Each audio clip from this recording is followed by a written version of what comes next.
Hi friends, இன்றைக்கி நம்ம என்ன பார்க்க போகிறோன்னு பார்த்தோம்னா தமிழ் 8th இயல் 8 இருக்கக்கூடிய யாப்பிலக்கணம் பற்றி பார்க்க போகிறோம்.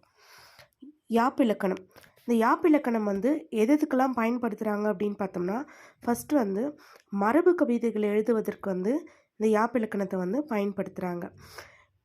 மோஸ்ட் ஆஃப் ஆல் மரபு கவிதைகள் எழுதுவதற்கு இந்த யாப்பிலக்கணத்தை பயன்படுத்துகிறாங்க. ஆனால் புது கவிதைன்னு ஒன்று வந்துச்சு. இந்த புது கவிதையை மோஸ்ட்லி பாரதியார் கொண்டு வந்திருப்பார். இலக்கண கட்டுப்பாடின்றி எந்த ஒரு இலக்கண கட்டுப்பாடும் கிடையாது. கருத்துக்களை மட்டும்தான் அதுக்கு முதன்மை கொடுத்துருப்பாங்க. இலக்கணத்துக்கு மட்டும் எந்த கட்டுப்பாடும் இல்லாமல் கருத்துக்களுக்கு மட்டும் முதன்மை கொடுத்து எழுதப்படுறது தான் இந்த புது கவிதை அப்படின்னு சொல்லுவாங்க. இந்த யாப்பிலக்கணத்தின்படி செய்யுளுக்கு உரிய உறுப்புக்கள் அப்படின்னு சொல்லிட்டு நம்ம பார்த்தோம்னா 6 உறுப்புக்கள் இருக்கும். இதை நான் உங்களுக்கு ஷார்ட்கட்டில் எப்படின்னு சொல்லிட்டு சொல்கிறேன். ஓகேங்களா? ஃபஸ்ட்டு யாப்பிலக்கணத்தின்படி உறுப்புக்கள் 6ன்னு நம்ம பார்த்தோம்.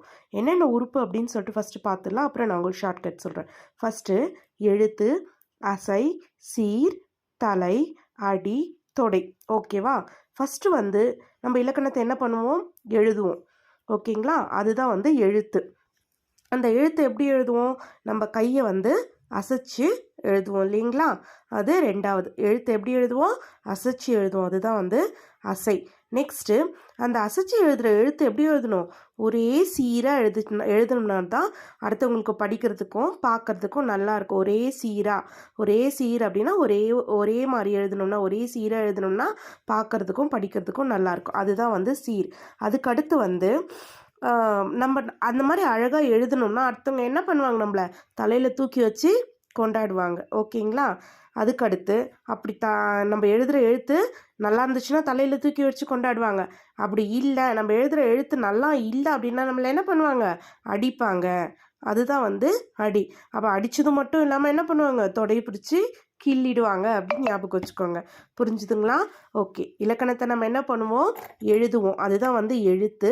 எப்படி எழுதுகிறோம்? கைகளை அசைச்சு எழுதுறதுனால அது அசை அப்படின்னு சொல்கிறோம். ஒரே சீராக எழுதணும். அதுதான் சீர். நம்ம அப்படி ஒரே சீராக எழுதணும்னா நம்மளை என்ன பண்ணுவாங்க? தலையில் தூக்கி வச்சு கொண்டாடுவாங்க. அப்படி நம்ம எழுதுகிற எழுத்து நல்லா இல்லை அப்படின்னு சொன்னோம்னா நம்மளை அடித்து நல்லபடியாக எழுதணும் அப்படின்னு சொன்னோம். இன்னும் மேலே போயிட்டு நம்மளை தொடையை பிடிச்சி கிள்ளிடுவாங்க அப்படின்னு ஞாபகம் வச்சுக்கோங்க. ஓகேங்களா?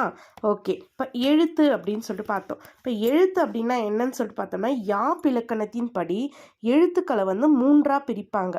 ஓகேங்களா? ஃபஸ்ட்டு ஒன் குறில். குறில் அப்படின்றது நம்மளுக்கு ஏற்கனவே தெரியும். உயிர்குறில், உயிர்மெய் குறில் அப்படின்னு சொல்லிட்டு சொல்லுவாங்க. உயிர்குறில் அப்படின்றது என்னென்னது? ஆ, இ, உ, ஏ, ஓ. இதுதான் உயிர்குறில். இந்த உயிர்குறிலும் உயிர்மெய் குறில் இந்த ஆ கூட சேருது இல்லைங்களா? இக்கு ப்ளஸ் ஆ அந்த மாதிரிலாம் சேருது உயிர்மெய் குறில். உயிரும் மெய்யும் சேர்ந்த குறில்கள் உயிர்மெய் குறில் அப்படின்னு சொல்லிட்டு சொல்லுவாங்க. நெக்ஸ்ட் நெடில். நெடில் எழுத்து நம்மளுக்கு தெரியும். அதே மாதிரி ஆ, ஈ, ஊ அது போல் வரதெல்லாம் உயிர் நெடில் அப்படின்னு சொல்லுவாங்க. அதுக்கடுத்து உயிர் நெடில அது கூட சேர்ற மெய்யை உயிர்மெய் நெடில் அப்படின்னு சொல்லிட்டு சொல்லுவாங்க. நெக்ஸ்ட் ஒற்றெழுத்து நம்மளுக்கே தெரியும். மெய் எழுத்தும் ஆயுத எழுத்தும் தான் ஒற்றெழுத்து. ஓகேவா? நெக்ஸ்ட் அசை.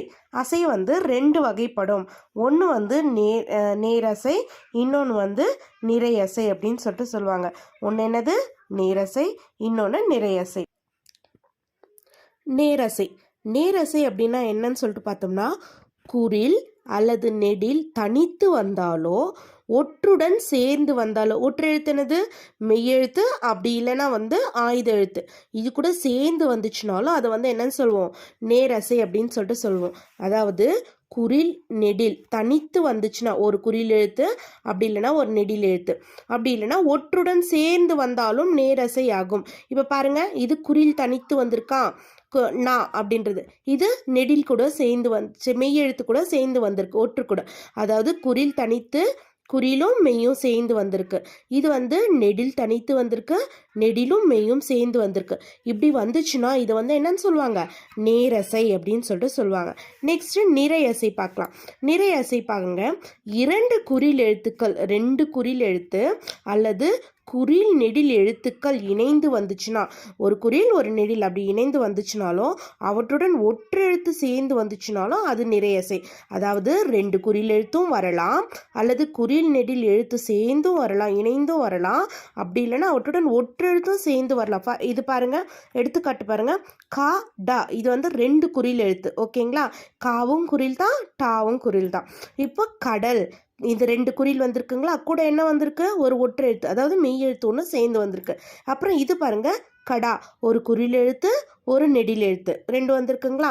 இப்போ பாருங்க, ஒரு குறில் எழுத்து ஒரு நெடில் எழுத்து, டா நெடில் எழுத்து, அதுக்கடுத்து இம் அப்படின்றது ஒரு ஒற்று எழுத்து, இந்த மாதிரி சேர்ந்து இந்த மாதிரி வந்துச்சுன்னா இது எல்லாமே வந்து நிறையசை. ஓகேங்களா? நெக்ஸ்ட்டு சீர். சீர் அப்படின்னா என்னன்னு பார்த்தோம்னா, ஓர் அசையோ ஒன்றுக்கு மேற்பட்ட அசைகளோ சேர்ந்து அமைவது தான் வந்து சீர் அப்படின்னு சொல்லிட்டு சொல்லுவாங்க. இந்த சீரை வந்து 4 வகையாக பிரிப்பேன். அதாவது இப்போ இந்த நேரசை நிறையசைன்னு பார்த்தோம் இல்லையா, இந்த மாதிரி ஓர் அசையோ ஒன்றுக்கு மேற்பட்ட அசைகளோ சேர்ந்து அமைவது தான் வந்து சீர் அப்படின்னு சொல்லுவாங்க. இந்த சீர் வந்து 4 வகைப்படும். ஓரசைச்சீர், ஈரசைச்சீர், மூவசைச்சீர், நாலசைச்சீர் அப்படின்னு சொல்லிட்டு நாவசைச்சீர் அப்படின்னு சொல்லிட்டு 4 வகைப்படும். ஓகேங்களா? இவ்வளோதான் இன்ஃபர்மேஷன் நம்மளுக்கு இங்கே 8th புக்கில் கொடுத்துருக்காங்க. இன்னும் 9thலலாம் போனோன்னா இன்னும் அதிகமான இன்ஃபர்மேஷன் இப்போ நம்ம 8th கொடுத்துருக்கிறது வரைக்கும் நம்மளுக்கு பார்த்துக்கலாம். ஓகேங்களா? நெக்ஸ்ட் வந்து தலை. தலை பார்த்தோம்னா சீர்கள் ஒன்றோடு ஒன்று பொருந்துவதை தலைன்னும். இதில் என்ன சொன்னோம், அசைகள் ஒன்றுக்கு மேற்பட்ட அசைகள், ஒரு அசையோ இல்லை ஒன்றுக்கு மேற்பட்ட அசையோ வர்றது சீருன்னு சொல்லிட்டு நம்ம சொன்னோமா. இப்போ தலையை எடுத்துக்கோங்க, சீர்கள் ஒன்றோடு ஒன்று பொருந்துவதை வந்து தலை அப்படின்னு சொல்கிறோம். அதே மாதிரி முதல் சீரின் இறுதியிலும் வரும் சீரின் முதலிலும் உள்ள அசைகள் எவ்வகை அசைகள் என்பதன் அடிப்படையில் தலைகள் வந்து 7 வகைப்படும். அதாவது எந்த சீர் எது கூட இறுதியில் வருது, எது கூட எந்த சீர் கூட முதல்ல வருது அப்படின்றத வச்சு, எந்த அசை கூட வருது அப்படின்றத வச்சு தலை எத்தனை வகைப்படும், 7 வகைப்படும் அப்படின்னு சொல்லிட்டு சொல்லியிருக்காங்க. நெக்ஸ்ட்டு அடி. அடி என்னன்னு பார்க்கலாம். 2 அல்லது 2க்கு மேற்பட்ட சீர்களை கொண்டு அமைவது அடி அப்படின்னு சொல்லிட்டு சொல்கிறாங்க. அதாவது 2 சீர் அப்படி இல்லைன்னா 2க்கு மேற்பட்ட சீர், இதை வந்து சேர்ந்தது தான் வந்து ஒரு அடி அப்படின்னு சொல்லிட்டு சொல்கிறாங்க. இந்த அடி வந்து 5 வகைப்படும் அப்படின்னு ஞாபகம் வச்சுக்கோ. எப்படி ஞாபகம் வச்சுக்கலாம், இப்போ நம்ம ஒருத்தர் அடிக்கிறோன்னு வச்சுக்கோங்களேன், அவங்கள பார்த்தாலே நம்மளுக்கு தெரியும், ஏண்டா என்ன ஒன்று அடிச்சிட்டாங்களா, கைவிரல் 5 வரலாம் அப்படியே பதிஞ்சிருக்கு அப்படின்னு கேட்போம் இல்லைங்களா. அதுதான் அடி வந்து 5 வகைப்படும் அப்படின்னு சொல்லிட்டு ஞாபகம் வச்சுக்கோங்க. நெக்ஸ்ட் வந்து தொடைனா என்னன்னு பார்த்தோம்னா, ஓசை இன்பமும் பொருள் இன்பமும் தோன்றும் வகையில் சீர்களுக்கு இடையிலோ அடிகளுக்கு இடையிலோ அமையும் ஒற்றுமையே வந்து தொடை அப்படின்னு சொல்லிட்டு சொல்கிறோம். அதாவது இப்போ நம்ம ஒரு கவிதையோ ஏதோ எழுதுகிறோம் அப்படின்னு வச்சுக்கோங்களேன், படிக்கும்போது நம்மளுக்கு கொஞ்சம் ரைமிங்காக இருக்கிற மாதிரி இருக்கும், அது படிக்கும்போது நல்லா இருக்கும் இல்லைங்களா. அதுதான் அந்த ஓசை இன்பமும் பொருள் இன்பமும் தோன்றும் வகையில் சீர்களுக்கு இடையிலோ அடிகளுக்கு இடையிலோ அமையும் ஒற்றுமை, அந்த ஒன்றையே தான் என்னன்னு சொல்கிறோம் நம்ம தொடை அப்படின்றோம். இந்த தொடை வந்து 8 வகைப்படும் அப்படின்னு சொல்கிறாங்க. ஓகே, இப்போ நம்ம சொன்னோம் இல்லைங்களா, ரைமிங்காக பேசுகிறது. அதாவது முதல் எழுத்து ஒரே மாதிரி இருந்துச்சு, ஒன்றி வருவது போல் இருந்துச்சுன்னா அது வந்து மோனை அப்படின்னு சொல்லிட்டு சொல்லுவோம். இரண்டாம் எழுத்து ஒன்றி வருவது போல் இருந்துச்சுன்னா அது வந்து எதுகை அப்படின்னு சொல்லிட்டு சொல்லுவோம். இறுதி எழுத்து ஒன்றி வருவது போல் இருந்துச்சுன்னா அது வந்து ஈபு அப்படின்னு சொல்லிட்டு சொல்கிறோம். இன்னொன்று இருக்கு, அந்தாதி அப்படின்னு சொல்லிட்டோம். அதாவது ஒரு பாடலினுடைய இறுதி சீர், ஒரு பாடலோ இல்லை ஒரு அடியோ இருக்குன்னா அதனுடைய இறுதி சீரோ இறுதி பகுதியோ அடுத்த பாடல் நம்ம எழுதுகிறோம். இப்போ 2 பேராகிராஃப் இருக்குன்னு வச்சுக்கோங்களேன், ஃபர்ஸ்ட் பேராகிராஃப்னுடைய லாஸ்ட் சீரோ இல்லை லாஸ்ட் பகுதியோ அடுத்த பேராகிராஃப் எழுதும்போது அந்த பாடலினுடைய முதல் சீராகவோ அல்லது அந்த அடியினுடைய முதலாவது வருமாறு நம்ம பாடப்படுறது தான் வந்து அந்தாதி தொடை அப்படின்னு சொல்லிட்டு சொல்லுவாங்க. ஓகேங்களா? அந்தாதி தொடை புரியுதுங்களா? அதாவது ஒரு அடியினுடைய இறுதி பகுதி, ஒரு பேராகிராஃப் எழுதுறோன்னா அந்த பேராகிராஃப்னுடைய லாஸ்ட் வேர்டு அல்லது சீரோ அடுத்த ஸ்டார்டிங்கில் வர்றது அப்படியே வந்துச்சுன்னா அது வந்து அந்தாதி தொடை அப்படின்னா. அந்தம் அப்படின்னா முடிவு, ஆதி அப்படின்னா தொடக்கம். ஒரு முடிவினுடைய இதுவே வந்து அடுத்த தொடக்கத்தில் வந்துச்சுன்னா அதுதான் வந்து அந்தாதி தொடை.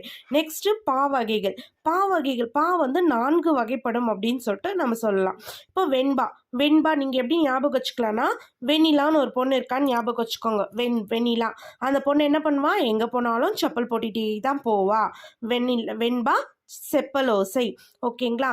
இந்த வெண்பா வந்து எங்கே அதிகமாக வந்து எங்கே பயன்படுத்தியிருக்காங்கன்னு பார்த்தீங்கன்னா, அறநூல்கள் பல வந்து இதை வச்சு எழுதி இயற்றிருக்காங்க. நெக்ஸ்ட்டு ஆசிரியப்பா. ஒரு ஆசிரியர் இருக்காங்கன்னா அது வந்து அகவலோசை. இது எப்படி ஞாபகம் வச்சுக்க, எங்கள் அக்கா தாண்டா ஆசிரியர், ஆசிரியர் அகவல் அக்கா அப்படின்னு ஞாபகம் வச்சுக்கணும். அகவல் ஓசை.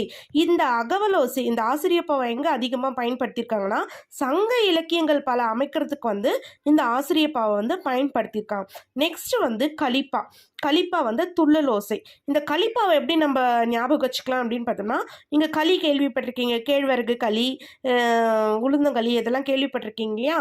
இந்த களி சாப்பிடணும்னு சொல்லிட்டு நினச்சாலே சிலர்லாம் வந்து ரொம்ப ஆசையில் துள்ளுவாங்க, களியா எனக்கு பிடிக்கும் அப்படின்னு. ஆனால் சில பேர் என்ன பண்ணுவாங்க, ஐயோ எனக்கு வேண்டாம், எனக்கு இது பிடிக்காது அப்படின்னு சொல்லிட்டு அவங்க துள்ளுவாங்க அப்படின்னு நீங்கள் ஞாபகம் வச்சுக்கோங்க. ஓகேங்களா?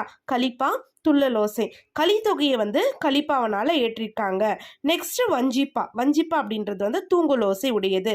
இந்த வஞ்சிப்பா வந்து சில பேர் வீட்டில் சீக்கிரமாக தூங்கினாலும் திட்டுவாங்க, இல்லை நீங்கள் காலையில் லேட்டாக ரொம்ப லேட்டாக எழுந்திரிச்சாலும் அப்பயும் வந்து வஞ்சிப்பாங்க, திட்டுவாங்க அப்படின்னு ஞாபகம் வச்சுக்கோங்க. புரியுதுங்களா? எப்படி ஞாபகம் வச்சுக்கலாம் இன்னொரு டைம் சொல்கிறேன். பா வந்து 4 வகைப்படும். வெண்பா, ஆசிரியப்பா, கலிப்பா, வஞ்சிப்பா. வெண்பா அப்படின்றது வெண்ணிலான்னு சொன்னேன். செப்பல் எங்கே போனாலும் செப்பல் போட்டுகிட்டே போவோம், அதுதான் வந்து செப்பல் ஓசை. நெக்ஸ்ட் ஆசிரியப்பா. ஆசிரியப்பா எங்கள் அக்கா தாண்டா ஆசிரியர், அதான் வந்து அகவல் அக்கா, அகவல் ஓசை. நெக்ஸ்ட் வந்து கலிப்பா. களி அப்படின்னு சொல்லிட்டு சொன்னேன். களி சில பேருக்கு பிடிக்கும்னு சொல்லிட்டு துள்ளுவாங்க, சில பேர் எனக்கு இது பிடிக்காது, இது வேண்டாம் அப்படின்னு சொல்லிட்டு துள்ளுவாங்க, அதுதான் வந்து துள்ளல் ஓசை. நெக்ஸ்ட் வந்து வஞ்சிப்பா. வஞ்சிப்பான்றது வந்து வயிறுதுன்னு ஞாபகம் வச்சுக்கோங்க.